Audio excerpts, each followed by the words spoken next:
আমার মনে হয় এই পৃথিবীতে এমন কেউ নেই যে নিউট্রেলা খেতে অন্তত পছন্দ করে। একবার অন্তত কম খরচে বাড়িতে নিউট্রেলা তৈরি করে দেখবেন, নিজের চোখকেও আপনি বিশ্বাস করতে পারবেন না।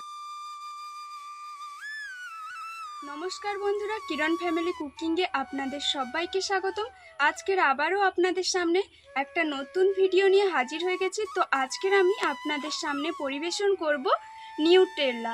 আপনারা নিশ্চয়ই সবাই জানেন যে আমাদের বাড়িতে ছোট থেকে বড় বাচ্চারা প্রায় সকলেই এই নিউট্রেলা খেতে ভীষণ ভালোবাসে।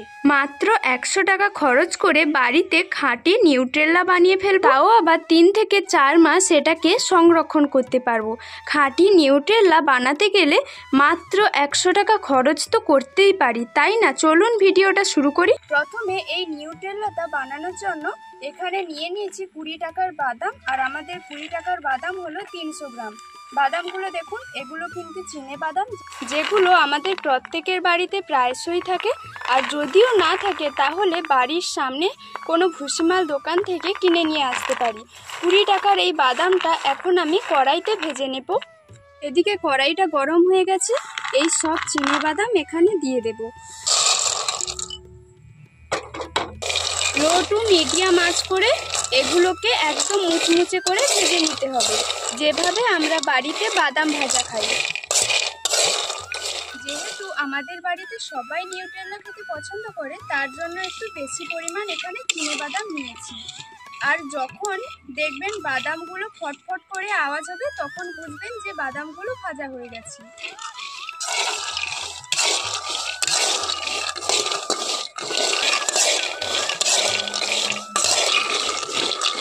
এখন এইদিকে বাদামগুলো ভাজা হয়ে গেছে, আর দেখুন হালকা চাপ দিলেই কিন্তু খোসাগুলো উঠে যাচ্ছে। এখন এটাকে আমি নামিয়ে নেব। এখন এগুলো ভীষণ গরম আছে, কিছুক্ষণ ঠান্ডা হতে দিতে হবে। এইদিকে বাদামটা ঠান্ডা হতে থাক, তার ফাঁকে আমি এইদিকে নিয়েছি 1 কাপ চিনি। এই চিনিটাকে শিলনোড়াইতে একদম মিহিভাবে পেস্ট করে নেব। তো অবশ্যই এখানে একটু বেশি পরিমাণ চিনি দিতে হবে, তাহলে এটা খেতে খুব ভালো লাগবে। না হলে কিন্তু এটাতে মিষ্টি বেশি না হলে খেতে ভালো লাগবে না। এই 1 কাপ চিনি এখন আমি এখানে পেস্ট করে নেব।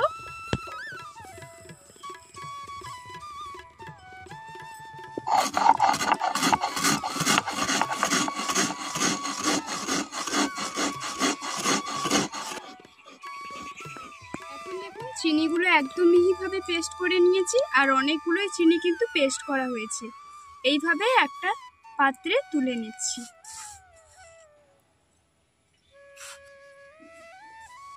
একদম পাউডার হয়ে গেছে, উড়েই চলে যাচ্ছে। এখন এইদিকে বাদামগুলো একদম ঠান্ডা হয়ে গেছে, আর এইগুলোকে ছাড়িয়ে নিচ্ছি। এইভাবে খোসাটা খুব ভালোভাবে আমাদের এখান থেকে ফেলে দিতে হবে।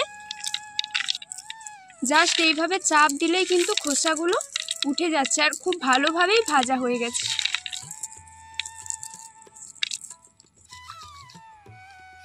সবগুলো বাদামের খোসা ছাড়ানো হয়ে গেছে, আর খোসাগুলোকে এখান থেকে আলাদা করে নিয়েছি। এক আত্রায় খোসা থাকতে পারে, সেক্ষেত্রে কোনো সমস্যা নেই। এইদিকে একটা ব্লেন্ডার নিয়েছি, তার মধ্যে এই ভেজে রাখা চিনে বাদামগুলো দিয়ে দেব।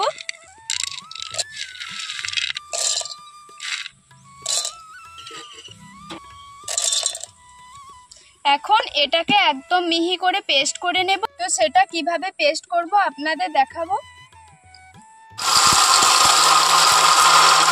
এখন এটা দেখুন একদম মিহিভাবে পেস্ট করে নিয়ে চলে এসেছি, আর এই সময় এখান থেকে তেল ছেড়ে দিয়েছি। এইভাবে তেল ছেড়ে দিয়েছে। তো এখানে আমি আরও কিছু উপকরণ মেশাবো। এটা নিয়েছি আমি বাটার। তো আপনারা যে কোনো ভুসিমাল দোকানে গিয়ে খোঁজ করলেই বাটারটা খুব সহজে পেয়ে যাবেন। তো আমি এখানে বাটার দিচ্ছি। আপনাদের হাতের কাছে যদি না বাটার থাকে, সেক্ষেত্রে আপনারা এখানে নাও দিতে পারেন। আমি বাটার এখানে দিয়ে দিচ্ছি 1 চামচ, আর নিয়ে নিচ্ছি 1 চামচ রিফাইন্ড অয়েল বা সাদা তেল, আমাদের রান্নার কাজে যেটা ব্যবহার করা হয়। আপনারা এখানে বাটারের বদলে 2 চামচ এই সাদা তেল বা রিফাইন্ড অয়েল দিয়ে দেবেন। এখন এটাকে আবারও পেস্ট করে নিয়ে চলে আসবো। এখন এটা আবারও পেস্ট করে নিয়ে চলে এসেছি। এখন এখানে যে চিনিটা আমি গুঁড়ো করে রেখেছিলাম সেই চিনিটা এখানে দিয়ে দেব। তো এই 1 কাপ চিনি পুরোটা দিয়ে দেব। তো এটা এখানে নিয়েছি কোকো পাউডার। কোকো পাউডার এখানে অবশ্যই দিতে হবে। এখানে কোকো পাউডার লাগবে আমার 3 চামচ। 3 চামচ ভর্তি ভর্তি করে কোকো পাউডার নিয়ে নিচ্ছি।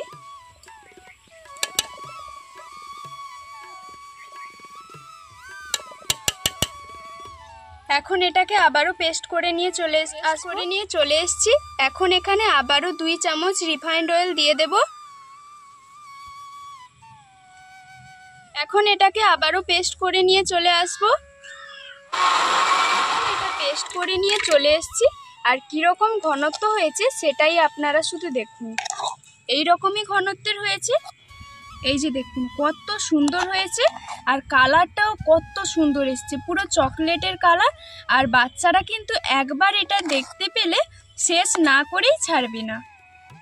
তো নিউট্রেলা তো বানিয়েই ফেললাম, এখন এটা বের করে দেখাই যে কত সুন্দর হয়েছে। কত সুন্দর, অসাধারণ, একদম জিভে জল চলে আসার মতো একটা খাবার তৈরি হয়েছে। আর খুব কম খরচেই কিন্তু এটা তৈরি হয়ে গেছে। তো কত অল্প খরচে আর বাড়িতে থাকা হাতের কাছে সামান্য কিছু উপকরণ দিয়ে যে এতগুলো নিউট্রেলা তৈরি করতে পারবো সেটা কিন্তু সত্যিই ভাবিনি। তো নিউট্রেলা তৈরি হবে সেটা জানতাম, কিন্তু এতগুলো নিউট্রেলা তৈরি হবে সেটা কিন্তু জানতাম না। আর নিউট্রেলা কিন্তু আমাদের বাড়িতে সবাই পছন্দ করে। আমার মনে হয় এই পৃথিবীতে এমন কেউ নেই যে নিউট্রেলা খেতে অন্তত পছন্দ করে না। নিউট্রেলা কিন্তু আমার ভীষণই ভালো লাগে, এই জন্য আজ নিউট্রেলা বানিয়ে দেখালাম।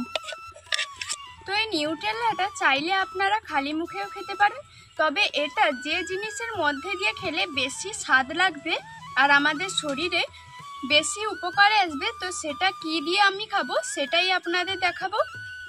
তো আপনাদের যেটা বলেছিলাম যে কোন জিনিসের সঙ্গে মিশিয়ে এই নিউট্রেলাটা খেলে আমাদের শরীরে বেশি উপকারে আসবে এবং আমাদের পেট অনেকক্ষণ ভর্তি থাকবে, তো সেটা হলো ব্রেড।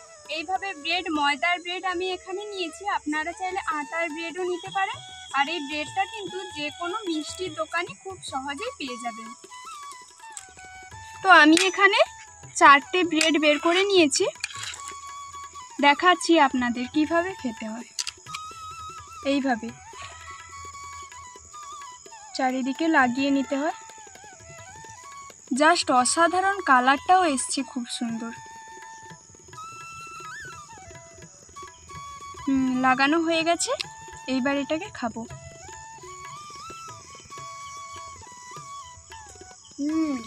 দারুণ। যেসব শিশুরা রোগা কিংবা বয়স্ক যারা রোগা কিংবা যাদের শরীরে প্রোটিনের অভাব আছে তাদেরকে নিউট্রেলা খাওয়ানো হয়। ডাক্তারি মতে নিউট্রেলাতে থাকে প্রচুর পরিমাণে ভিটামিন।